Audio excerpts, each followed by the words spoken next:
সিলেটের গোয়াইনঘাট ও জৈন্তাপুর উপজেলার ১৩ বাংলাদেশিকে ধরে নিয়ে গেছে বিএসএফ। ভারতীয় সীমান্তরক্ষী বাহিনী রোববার রাতে তাদের ভারত লাগোয়া সীমান্ত এলাকা থেকে ধরে নিয়ে যায়।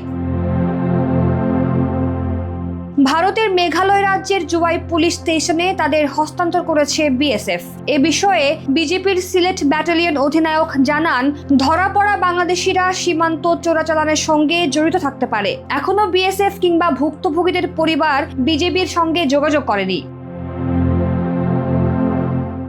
গোয়াইনঘাট থানার ভারপ্রাপ্ত কর্মকর্তা তোফাইল আহমেদ বলেন, স্থানীয় কয়েকজন যুবককে বিএসএফ আটক করেছে বলে খবর এসেছে। জানা গেছে তাদের মধ্যে গোয়াইনঘাটের একজন ও বাকি ১২ জন জৈন্তাপুর উপজেলার বাসিন্দা। বিএসএফ তাদের কেন ধরে নিয়ে গেছে সেটা এখনো জানা যায়নি।